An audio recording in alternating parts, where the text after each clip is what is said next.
Olá a todos.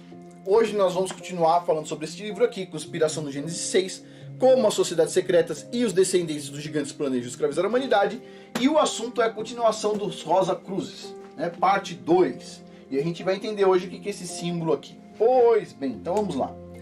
Antes de começar, estou fazendo divulgação do curso Criando Filhos Fortes, do ponto de vista bíblico, link abaixo quem tiver interesse. E empreendedorismo para jovens, eu estou fazendo a pré-divulgação. Eu não sei se quando vocês assistirem este vídeo aqui na sexta-feira, eu estou gravando antes, vocês vão ter já disponível, não tenho certeza. Então por enquanto estou pensando que a gente está fazendo a pré-divulgação, ok? Mas vamos lá, está quase pronto esse curso aqui. E quem tiver interesse na área de membros, custa $7 por mês e você tem acesso a vários cursos do canal, vários cursos anteriores, dos meses anteriores. Todo mês tem um curso novo para quem acompanha aqui. Tem curso da parte de negócios, da parte de alimentação e etc tal. E tem esses cursos aqui que tá mais voltado assim à criação de filhos, né? Então teve aqui Criando os Filhos Fortes, do ponto de vista bíblico, e agora Empreendedorismo para Jovens. Uma coisa assim mais voltada à criação mesmo. Mas vamos lá. Continuando aqui, os Rosa Cruzes foi então... O Rosa Cruz, né? Cruzes, foi registrado já em 3500 a.C., na Mesopotâmia. Então vamos para um ponto aqui. Vamos começar por um ponto, que é o seguinte. Muitas pessoas falam o seguinte: Afonso, tem informações que você fala do livro aqui, não sei o que falo, tô traduzindo o livro, que não batem com a história. Sim, não batem por quê? Porque tudo tem uma data oficial de criação, e tem essa oficial não garante que não veio de antes, de coisas mais antigas, certo? Que é o que ele está falando nesse livro. Lembre-se, ele está falando da conspiração da onde? Do Gênesis 6, certo? Antes do dilúvio, Como as sociedades secretas e os descendentes de quem? Dos gigantes antes do dilúvio planejam hoje escravizar a humanidade. Ou seja, tem coisas que são muito mais antigas e ele vai cavando isso ao longo do tempo aqui no livro, certo? Ao longo das páginas ele vai cavando isso. E está falando aqui, o Rosa Cruz, então, começando lá 3500 a.C., lá antes do dilúvio, inclusive. Bom, na Mesopotâmia. Então, essa Rosa Cruz era a marca distintiva de Caim, identificando a linhagem real do sangue real, denotando particularmente a sucessão matrilinear real do útero, ou do cálice, da rainha do Graal, e claro, o Graal era o sangue perpétuo da sucessão matriarcal da rainha do dragão, o sangue materno celebrado como excelência suprema, que é o tal do fogo estelar. O que isso significa? Vamos lá. A Bíblia inteira era uma linhagem patriarcal. É de Abraão para Isaac, para Jacó, não é matriarcal, certo? A Jacó casou, por exemplo, uma das esposas dele, na verdade tem as duas esposas, e as outras duas esposas, na verdade, eram concubinas, né? Mas é a mesma coisa ali, é como se fosse casado mesmo, né? Mas as outras duas esposas, elas não eram da família, da descendência de Abraão, elas eram de fora, certo? Ou seja, não é porque os filhos de Jacó nasceram de uma mulher que não era ali da linhagem deles, que os filhos não eram da linhagem dele. A mulher ali, no caso, a linhagem é patriarcal, não é matriarcal, é patriarcal. Só que quando a gente fala de Nephilim, os Nephilims, eles sempre são o quê? O anjo vem e tem o pimba-pimba, o SEXO, que eu não posso falar, pimba-pimba, ele tem com as mulheres, não é com as filhas dos homens, não com os homens, tem com as filhas dos homens. E é essas filhas dos homens que vão dar origem aos Nephilims, que depois, quando morrerem, viram demônios e tudo mais, mas vão dar origem aos Nephilims. Então os anjos caídos têm relação pimba-pimba com as mulheres, no caso, e aí nasce o Nephilim. Então a linhagem não pode ser mais patriarcal, vai ter que ser matriarcal. E é por isso que essa linhagem aí o pessoal chama de matriarcal. E quando eles colocam assim, ó, rainha do dragão, é porque os anjos caídos têm asas e tudo mais, etc. tal, são de fogo, né? E no caso eles têm várias formas, vamos dizer assim, eles conseguem mudar de forma, mas a rainha do dragão então são essas mulheres que tiveram pimba-pimba com os anjos caídos, certo? Pois bem, o símbolo superficial padrão para o rosacrucianismo é a Rosa Cruz, semelhante ao dos templários, inclusive, que o usavam como seu emblema, e dos reis pescadores também, que o usavam como marca de nascença, a marca de Caim. Marca de Caim. Os templários, de fato, adotaram o nome Rosa Cruz, bem como a alegoria arcana do pelicano em seu ninho, que a gente acabou de ver no início, aquela imagem, certo, do pelicano ninho, que retrata o pássaro com suas asas abertas, alimentando 6 de seus filhotes em sua própria carne. Aquele negócio vermelho na barriga do pelicano é ele tirando a própria carne e dando para os filhotes, né? Pela própria carne e pelo sangue. ambos os quais foram posteriormente adotados pela ordem maçônica dos Cavaleiros da Rosa Cruz, da Rosa e da Cruz, Cavaleiros da Rosa e da Cruz. Como aprendemos anteriormente, os Irmãos da Cruz Vermelha eram uma antiga ordem mística da Rex Deus. Disse que os mestres oferecem uma rosa como recompensa remota aos iniciados e impõe a cruz a todos que entram em sua ordem. Uma fonte define Rosa Cruz como rose, que significa orvalho, e crux, que significa copo ou cálice, ecoando então de novo o Santo Graal e o sangue ritualístico consumido de cálices e caldeirões descendentes de lendas sármatas e atlantes, bem como o consumo pré-diluviano do fogo estelar, também conhecido como menstruo do dragão vermelho. Esse menstruo é um solvente alquímico que causa uma ação sobre o metal, que se compara à suposta ação do óvulo na menstruação.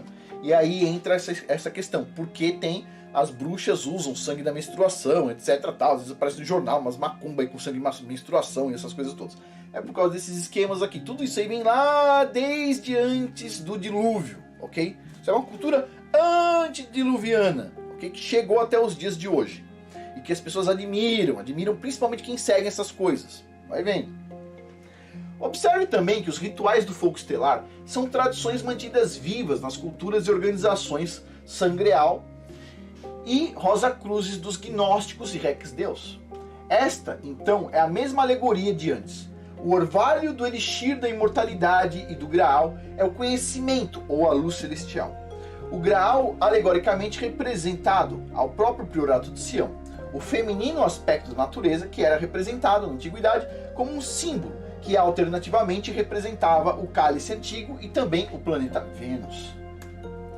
Este antigo hieróglifo, semelhante a uma taça, um cálice e um vaso, é uma alegoria para o ventre feminino da linhagem real matriarcal descendente da deusa feminina. E aí a gente chega de novo nos dias de hoje, como era antes do dilúvio. Como é que as pessoas falam? Ah, essa mulher é uma diva. Diva significa deusa. Ah, essa mulher é uma deusa. Que deus? De onde as pessoas tiraram essas coisas? De onde as pessoas tiraram? São birutas, certo? Aí alguém vai dizer assim, não, mas a mulher cria vida, etc. Tal. A mulher é a portadora da vida entre o céu e a terra. Ela é a portadora, ela não cria vida.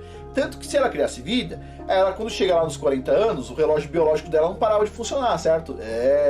Ela tem um relógio biológico, alguém faz aquilo funcionar e para também. Pois bem, então assim, não é ela que cria a vida, ela é a transportadora da vida, ok? Não tem nada de deusa, esquece isso, esquece essas loucuras, ok?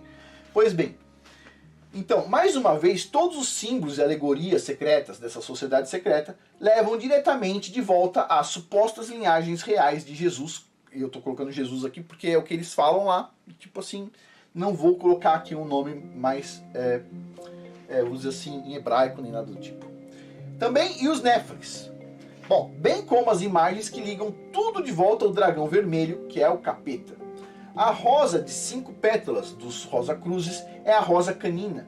É um símbolo de reencarnação, porque pode frutificar sem ser polinizado. Portanto, ela pode morrer, mas nascer de novo idêntico a si mesma.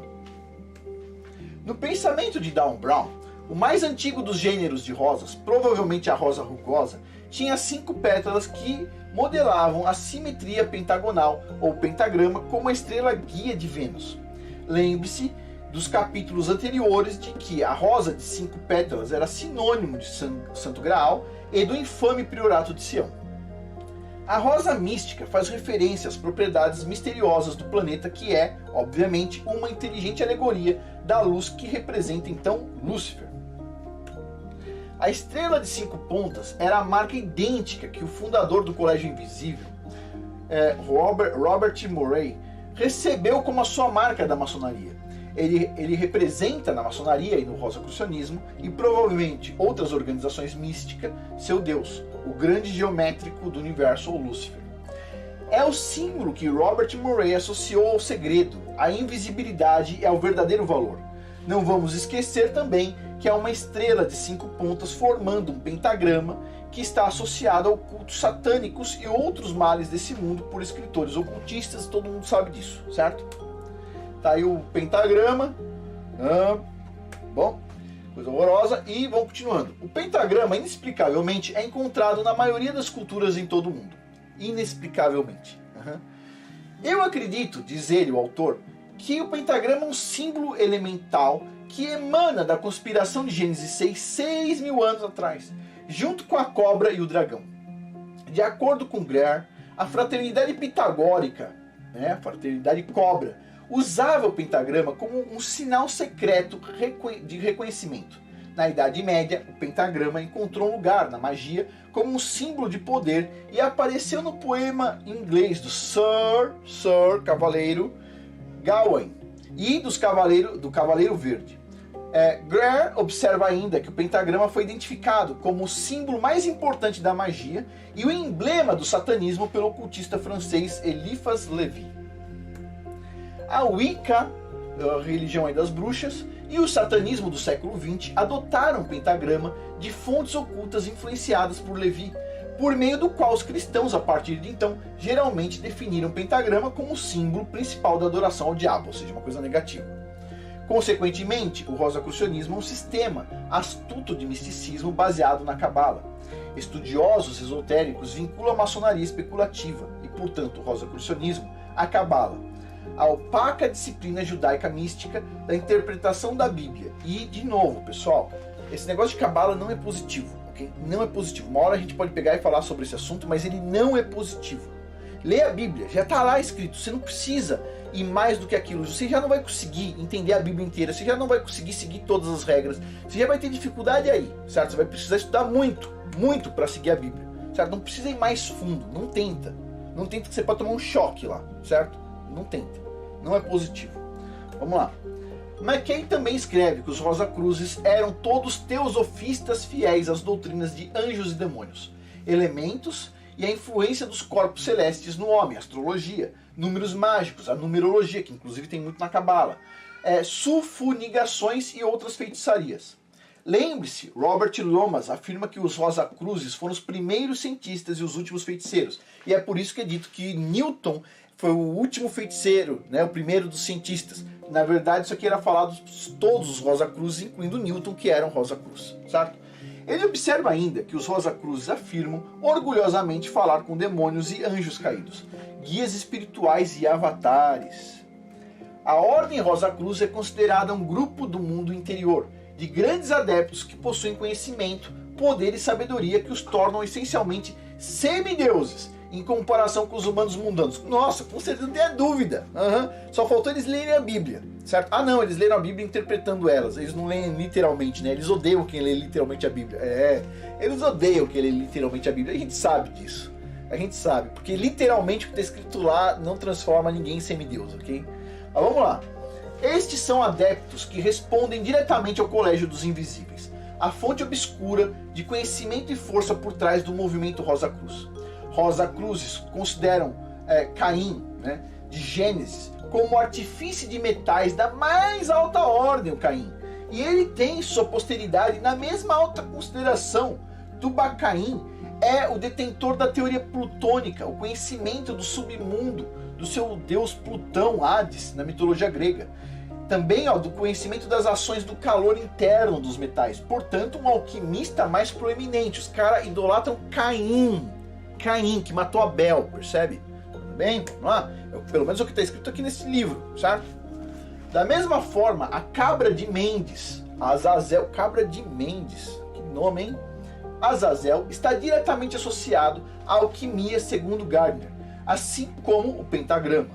De acordo com Gardner, o emblema dos Rosacruzes, ou Rosacruces, é mais precisamente descrito como um dragão curvado para circundar uma cruz vermelha, conhecido também como a marca de Caim. Eu não encontrei nenhuma cruz vermelha com dragão, encontrei um dragão vermelho com uma cruz preta, mas tudo bem, vocês entendem aí, né? Continuando. O rosacrucianismo está diretamente conectado a Caim, as 7 ciências corrompidas, os Néflins e os anjos caídos da época pré-diluviana, certo? Só uma pausa aqui, uma pequena pausa, vamos lá.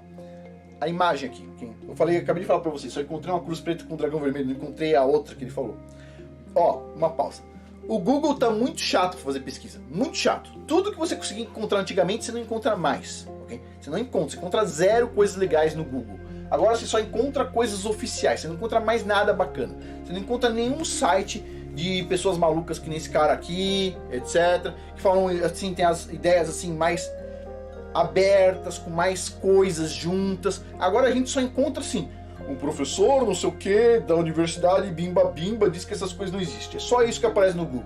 Perdeu a graça. Não dá pra fazer pesquisa nenhuma no Google. Ainda bem que eu tenho os livros, ok? Então, vamos lá. Continuando aqui. Bom, o Rosa Cruzes era um sinal lúcido, conhecido pelos antigos egípcios como Ouroboros, entendendo que esta é a mesma tradição de Ormus, a tradição do Olmo dos Cavaleiros Templários, de novo. A palavra alquimia deriva do árabe al-quemia, que significa a terra negra, e é a ciência do Egito, a magia negra. Pois bem, essa parte aqui, alquimia, que significa terra negra, que é a ciência do Egito, magia negra, eu tenho uma controvérsia no meu ponto de vista, ok? Eu penso que alquimia, que significa terra negra, tem a ver com Black Goo, mas é outra história, outro momento, ok? Tudo bem, continuando aqui. Que também eu acho que nem dá pra falar aqui no YouTube. Eu tô falando de vez em quando sobre o Black Goo lá no Patreon. Mas vamos lá. A maçonaria é uma organização preparatória para o rosacrucianismo. Ela é um núcleo para alimentar o crescimento do rosacrucianismo através do fornecimento de alguns maçons selecionados, considerados dignos o suficiente para entrar na Ordem Rosa Cruz. De maneira semelhante a que a maçonaria também fornece iniciados selecionados iluminados para os Illuminati. Ou seja, até que é uma ideia interessante, os caras são inteligentes. Pensa só, você quer abrir uma comunidade, que fui louco brando, né? Aí você vai lá e põe pessoas na sua comunidade, etc, tal, e aí você encontra pessoas que não são tão legais, etc, tal, que tem problema aqui e ali. Bom, que tal você ter dois níveis, né? Você tem a sua comunidade, vamos dizer assim, preliminar, e depois você pega os melhores ali e coloca a sua comunidade verdadeira. É uma ideia, né? Parece que os caras tiveram essa ideia. Então você tem a maçonaria, é um ambiente, segundo a própria Alice Bailey, onde você vai iniciar o pessoal no ocultismo, e esse pessoal aqui você vai pegar os melhores daqui, os mais confiáveis, etc, e vai mandar para cima para outras sociedades secretas maiores, como os Illuminati e o Rosa Cruz. Pois bem, os Rosa Cruz escolheram um círculo seleto de maçons, os mais místicos e adequados para elevá-los ao mistério mais elevado da Irmandade. Rosa Cruzes são o ápice da hierarquia iniciada pelos maçons. Eles já estão iluminados e considerados dignos de aprender mistérios ainda maiores mantidos pela Ordem Rosa Cruz, o eleito superior dos Illuminatis. Uma de suas fraternidades americanas modernas é conhecida como a MORC, antiga e mística Ordem Rosa Cruzes da Grande Fraternidade Branca, obviamente referindo-se aos Illuminatis e ao faraó Tutmosis III, o rei que reorganizou as escolas de mistérios egípcias e que originalmente fundou a Fraternidade Branca. A MORC acredita que suas raízes incluem a Ordem da Cruz Dourada e Rosada, do século XVIII, e a Ordem Ormus de Alexandria, por volta de 46 depois de Cristo. Aí tá um símbolo da MORC, parece um símbolo meio aqui daqueles caras do bigodinho, parece? Lá da Alemanha. Tem uma cruz aqui e tal, tem uma asa, né? Com certeza não é de anjo, deve ser de um passarinho. E uns outros símbolos aqui no meio, com uma rosa aqui no meio da cruz. Ok. Os fundadores da MORC, H. Spencer Lewis e Savitri Devi, o primeiro grande teórico nazista, colocam Akhenaten como o precursor de suas ideias, enquanto a MORC declara que suas iniciações Rosa Cruzes datam de Akhenaten. Ou seja, está falando que a Rosa Cruz era bem mais antiga do que o pessoal fala. De acordo com o cabalista Neil Silberman, as organizações maçônicas e Rosa Cruzes preservaram um tesouro de tradições e símbolos que deram lugar ao movimento teosófico e hoje servem como uma das bases metafísicas mais importantes para o movimento da nova era, que está trazendo todos os problemas desse mundo aí através de opressão, através de uma ditadura terrível que eles chamam de democracia, e não é democracia de jeito nenhum. Portanto, o rosacrucianismo maçônico patrocinou a teosofia e o movimento da nova era, que por sua vez absorveu as várias seitas gnósticas. os Rosa-Cruzes, a Rex Deus e a maçonaria. Neste sentido, a organização Rosa-Cruz holandesa, The Lectorium, se define como uma escola espiritual gnóstica. Seus membros aguardam ansiosamente a vinda da nova era, que trará um novo homem, ou seja, Nephilim, novo homem, uma crença que liga essas organizações e doutrinas religiosas juntas, ou seja, o futuro dos Nephilims voltando a andar na Terra, que todo mundo que pesquisa o assunto diz, antes do fim a gente vai ver Nephilim. E todo mundo fala, não, o fim está acabando agora. Tudo bem, cadê os Nephilim? Cadê os Nephilim? A gente vai ver eles andando, cadê os Nephilim? Né? Portanto, o rosacrucianismo maçônico patrocinou todas as organizações gnósticas e panteístas e guardam ansiosamente uma forma reencarnada do terceiro Reich, do bigodinho lá da Alemanha. Completa com uma raça superior, uma raça super ou superior, um anticristo ou uma figura de falso messias, e um holocausto renovado contra os santos de Yahweh. A rede de comunidade espúria é surpreendente em seu tamanho, complexidade e estrutura hierárquica. Todos trabalham pela vinda do falso Messias, aquele a quem Hitler disse, abre aspas, pouco antes de se matar, fecha aspas, aconselhou seus seguidores a esperar e servir quando ele viesse. Lógico, né? Eu tô colocando aqui, quando Hitler, antes de se matar, como se ele não tivesse entrado naquele submarino, depois saído da Argentina, ido pra Antártida, né? Como se ele não soubesse essa história, beleza. Então, antes de se matar, ele aconselhou, não, vocês sigam esse cara quando ele aparecer. Ele acredita que aquele que viria depois dele seria o Lord Maitreya. O Hitler acreditava que o Lord Maitreya ia ser depois dele lá o chefão. O infame terceiro anticristo do alquimista gnóstico e provavelmente Rosa Cruz, Nostradamus. Claro, que tinha que ter outro gnóstico aí.